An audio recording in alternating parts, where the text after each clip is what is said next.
Imaginez une championne de 19 ans, une prodige au sommet du tennis mondial, numéro 1 mondial avec déjà 8 grands chelems en poche.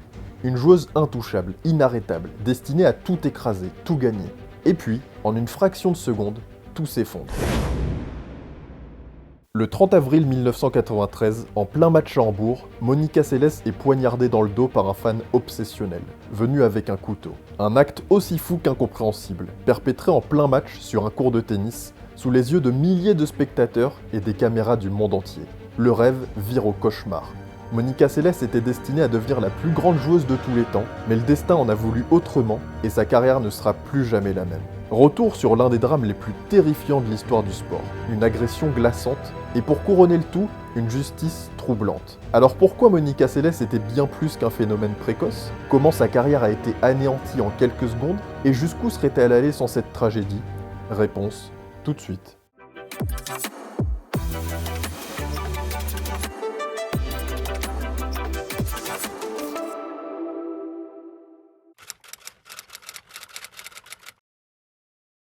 Quand Monica Seles débarque sur le circuit, elle n'a que 15 ans. On est à la fin des années 1980 et le tennis est encore largement dominé par une certaine Steffi Graf. Une championne allemande qui marche sur l'eau, numéro 1 mondiale, elle enquille les majeurs et en 1988, elle réalise le seul grand chelem doré en remportant la même année les 4 majeurs et la médaille d'or aux JO de Séoul. Et pourtant, Monica Seles, une petite Yougoslave à la queue de cheval, venue tout droit de Novi Sad, une ville dans ce qui deviendra la Serbie, va rapidement tout bouleverser. Monica a commencé le tennis en vacances pour imiter son frère qui jouait, mais comme sa raquette était trop lourde, elle l'a portée des deux mains, en coup droit comme en revers. Une prise qu'elle ne lâchera plus jamais. Elle participe à des compétitions, se fait remarquer pour son niveau anormalement excellent pour son âge, et en 1986, elle rejoint la célèbre académie de Nick Bollettieri en Floride, connue pour sa rigueur. Elle se sera notamment entraînée quelques fois avec Agassi. En 1989, à 15 ans, elle atteint déjà les demi-finales à Roland-Garros. Le message est clair, Monica Seles ne compte pas attendre bien longtemps avant de renverser la hiérarchie. Elle s'incline contre Steffi Graf dans un match en 3-7 qui sonne déjà comme les prémices d'une future grande rivalité.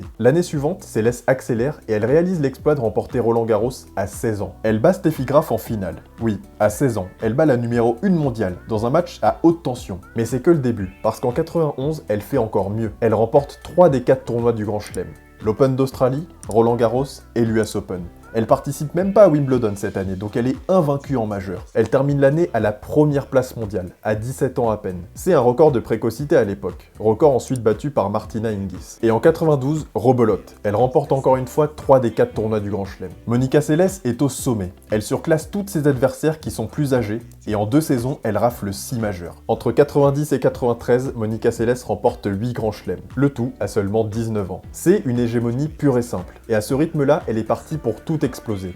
Les records de Graf, de Navratilova, d'Evert, tout. Mais ce qui rend Monica Seles encore plus fascinante, c'est son style de jeu. Parce que c'était une ovni dans le tennis féminin. Elle frappait fort, très fort des deux côtés.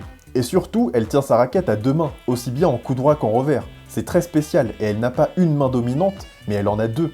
Son style est compact, explosif, imprévisible. Elle prend la balle très tôt et dicte l'échange dès le retour de service. Et surtout, elle crie à chaque frappe. Des cris perçants, puissants, viscéraux. Certains détestent, d'autres trouvent ça fascinant. Mais ce cri fait partie du personnage Monica Seles. Il incarne son intensité physique, sa détermination et son implication totale dans chaque point. Beaucoup d'adversaires disent qu'elles n'ont jamais joué contre une joueuse aussi pressante. Elle n'accorde aucun répit, elle est là pour tout écraser. Et la plupart du temps, elle y arrive. Et face à Steffi Graf, Seles ne fait aucun complexe. Entre 91 et 93, Monica Seles joue 8 finales de Grand Chelem, elle en gagne 7, et elle bat plusieurs fois Graf dans des matchs à enjeu. À tel point que beaucoup se disent que c'est bientôt fini pour Steffi, et que la passation de pouvoir est en train d'avoir lieu. Seles semble avoir cette intensité que même Graf semble avoir du mal à gérer. Et le symbole le plus fort de cette domination, c'est la finale à l'Open d'Australie 93, où Monica Seles affronte Graf et gagne. Elle remporte son 8e majeur en 9 finales jouées. Et elle n'a que 19 ans, c'est vertigineux. Donc à ce moment-là, elle est la patronne incontestée du circuit. Serena Williams est beaucoup trop jeune, Martina Hingis pareil,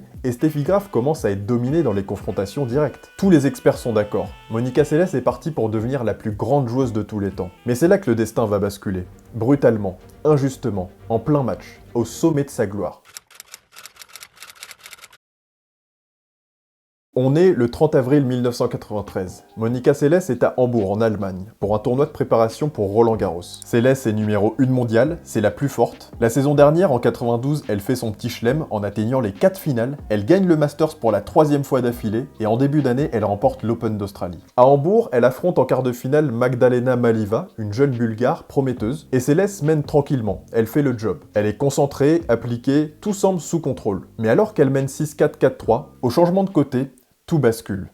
Un homme surgit des tribunes, il franchit la barrière sans difficulté, il n'est pas spécialement rapide, il n'a pas l'air menaçant, mais dans sa main, il tient un couteau.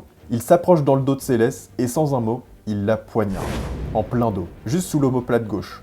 Monica hurle, elle s'effondre, elle tombe en avant, tétanisée de douleur, les cris retentissent dans le stade. Ceux qui n'ont pas vu la scène se questionnent, ceux qui l'ont vue sont sous le choc. L'instant d'avant, tout était calme, et là, la star du tennis est poignardée. L'homme qui a commis cet acte, c'est Günther Parke. Au moment des faits, il avait 38 ans. C'était un Allemand, mais surtout c'était un fan obsessionnel de Steffi Graf. Un fanatique, un malade, un dérangé. Il a voué un véritable culte à Graf, et malheureusement, il détestait Monica Seles. Il l'a considérée comme la voleuse de la place de numéro 1 mondiale de Steffi Graf. Il n'a pas supporté de voir Monica Seles numéro 1 mondiale. Donc il a voulu remettre son idole à sa place, au sommet du classement. Attention, en aucun cas je suis en train d'essayer de le défendre ou d'essayer de comprendre son acte impardonnable. C'est simplement la défense qu'il a donnée lors du procès. Et pour ça, il avait un plan. Il a dit vouloir écarter Seles physiquement. Il voulait juste la blesser, la neutraliser, a-t-il dit. L'empêcher de jouer. Lui faire assez peur ou assez mal pour qu'elle quitte le circuit. Et ce plan, il l'a pas improvisé, il l'a mûrement réfléchi. Il a suivi Seles sur plusieurs tournois, il a étudié les endroits où la sécurité était la plus faible, et à Hambourg, c'est le jackpot. Aucun contrôle à l'entrée. Donc il est entré avec son arme, comme s'il entrait au supermarché, il s'est assis dans les gradins, à peine à quelques mètres du cours, et il a attendu son moment. Après avoir poignardé Monica, il a même pas fui, il a même pas couru. Il s'est contenté de retourner à sa place comme si de rien n'était, avant d'être neutralisé par des spectateurs. Un geste d'une violence inouïe.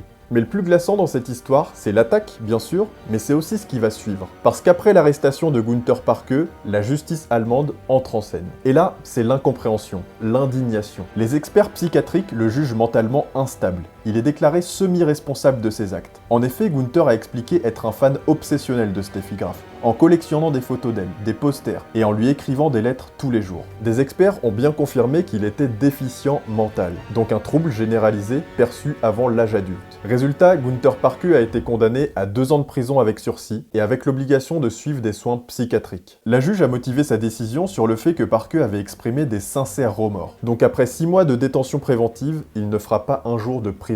Pas un, 0. Donc un homme peut poignarder la meilleure joueuse de tennis au monde devant des milliers de spectateurs et sortir quasiment libre. C'est un cataclysme pour le sport, pour la justice et pour Seles. Parce que pendant que Parke reprend sa vie, Monica Seles, elle, voit la sienne basculer. Physiquement, elle s'en sortira, la lame n'a pas touché d'organe vital, mais psychologiquement, c'est un enfer. Elle développe un stress post-traumatique profond. Elle peut plus dormir, elle a peur dès qu'elle voit un inconnu s'approcher. Elle n'ose plus sortir seule. Et surtout, elle ne peut plus remettre un pied sur le court. Elle qui était un roc mental, une machine de guerre, se retrouve brisée, seule à panser ses plaies, seule à reconstruire son esprit, seule face à l'idée que sa carrière a peut-être été volée, non pas par une adversaire, mais par un fan déséquilibré. Au fait, nous c'est Game Set Talk, on est des passionnés de tennis et on vous raconte ce sport à notre manière. Alors si c'est un contenu qui t'intéresse, n'hésite surtout pas à t'abonner à la chaîne et à activer la cloche pour recevoir les notifications de chaque vidéo qui sort. A noter que je suis en alternance sur la chaîne, j'essaye de faire croître le projet, sauf que générer des fonds sur YouTube c'est très compliqué, donc on a mis en place une campagne de financement participatif. Donc si tu souhaites soutenir le projet et soutenir ma 2e année d'alternance, n'hésite surtout pas à faire un don à la hauteur de tes moyens, le lien du Tipeee est juste en dessous en description. Merci beaucoup.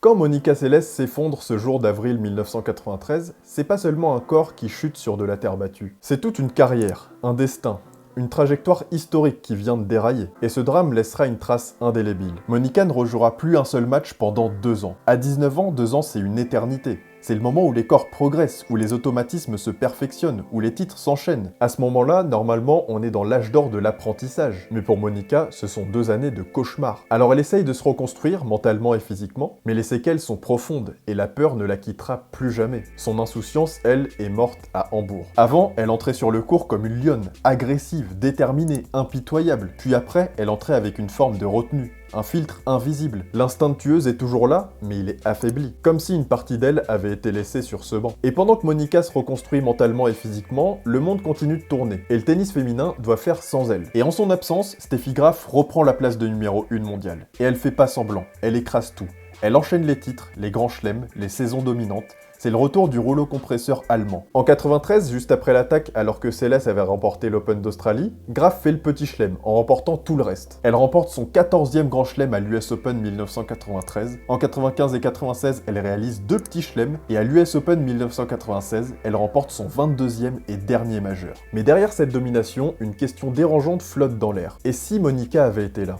On est obligé d'y penser, parce que sans l'agression, Graf n'aurait peut-être jamais retrouvé le trône. Seles était en train de l'écarter doucement mais sûrement. Elle lui avait pris la place de numéro 1 mondiale, elle était plus jeune, plus explosive, plus affamée, donc sans ce drame, peut-être que l'histoire du tennis féminin aurait été totalement différente. Et puis un jour, Monica est de retour. On est en août 1995 à l'Open de Toronto, et Monica n'a plus joué depuis 28 mois.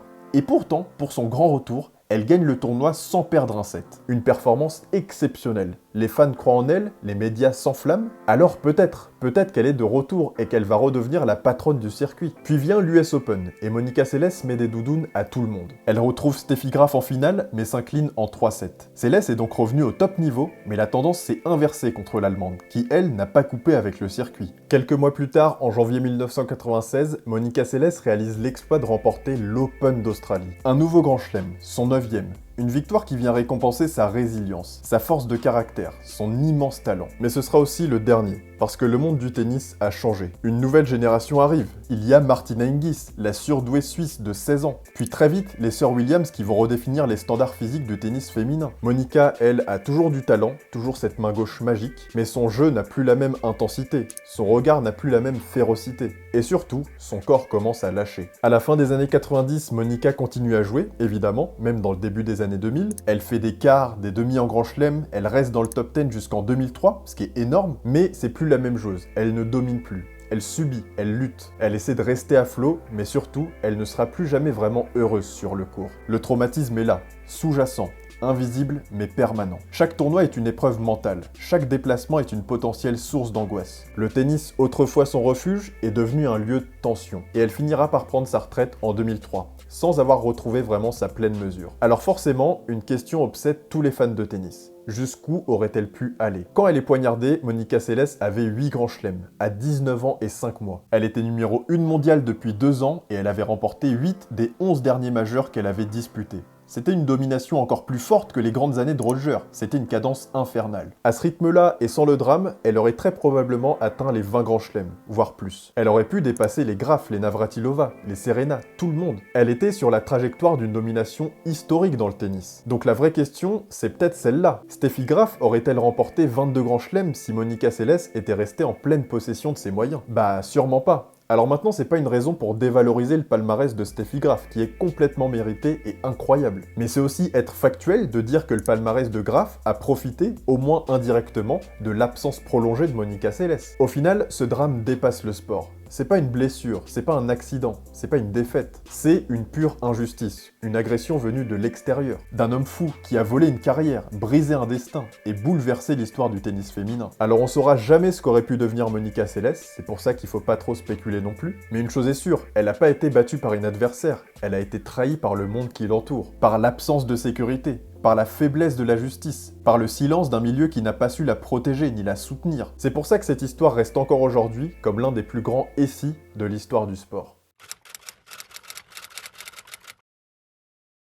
Quand on parle des plus grandes joueuses de tous les temps, les chiffres sont souvent exceptionnels. 22 grands chelems pour Steffi Graf, 23 pour Serena Williams, mais seulement 9 pour Monica Seles. Et pourtant, dans le cœur de beaucoup, elle reste une figure à part. Une légende inachevée. Parce que Monica Seles aurait pu devenir la GOAT, et c'est pas une hypothèse lancée à la légère, c'était un scénario crédible, concret, presque écrit à l'avance. À 19 ans, elle domine tout, elle est numéro 1 mondiale, 8 grands chelems en poche. Personne n'avait fait ça, ni avant ni depuis. Même Serena a mis plus de temps à accumuler autant de titres. Monica était en avance sur tout, sur ses adversaires, sur son temps, sur l'histoire. Elle avait le jeu, elle avait la mentalité, elle avait la faim, tout était réuni pour qu'elle écrive l'un des plus grands chapitres de l'histoire du sport. Mais ce chapitre a été brutalement interrompu. Et en plus, l'injustice qui va avec, où elle a tout perdu. C'est donc un drame qui a bouleversé le tennis, le sport, Et il a mis en lumière une réalité que personne ne voulait vraiment appréhender, celle de la sécurité. Avant Hambourg 1993, la sécurité des joueurs et joueuses était quasi inexistante. On était bien avant le 11 septembre 2001, donc on était bien loin de toutes ces préoccupations. Et il suffisait d'acheter un billet pour pouvoir s'approcher à quelques mètres, voire quelques centimètres des numéros 1 mondiaux. Pas de fouille, pas de vérification, rien. Donc Gunther Parke, il est entré dans la tribune avec son couteau comme s'il allait au supermarché ou à la boulangerie. Et après cet épisode dramatique, évidemment que les choses ont changé. Les tournois ont renforcé leur dispositif de sécurité, donc c'est plus difficile d'approcher les athlètes. Et aujourd'hui, les grands chelems principalement sous-traitent la partie sécurité avec des boîtes spécialisées. Les zones réservées aux joueurs sont devenues plus strictes et l'encadrement a été professionnalisé. Et puis il y a eu une prise de conscience. Les sportifs, malgré leur aura, restent vulnérables. Donc l'affaire Céleste, c'est aussi ça. C'est le moment où le sport s'est brutalement heurté à la réalité du monde, à l'obsession,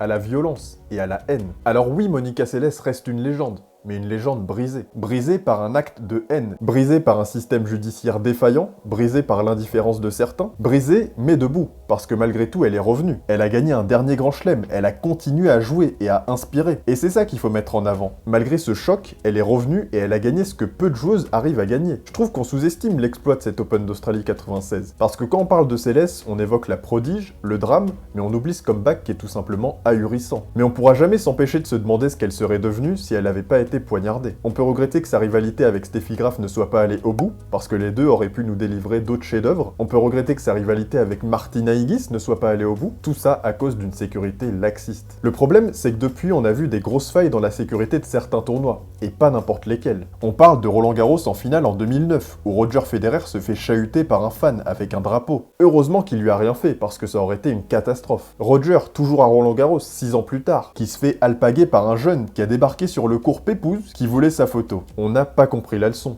Et personne n'a envie de revivre un épisode bis de celui de Monica Seles. Donc surtout, souvenons-nous de Monica non pas seulement comme une victime, mais comme une immense championne, dont la légende reste inachevée, mais peut-être la plus grande prodige que le tennis ait connue avec Martina Hingis. Le débat est ouvert en commentaire. Et en attendant, je vous laisse avec ce long format exceptionnel, on revient sur toute l'histoire du tennis. Ciao!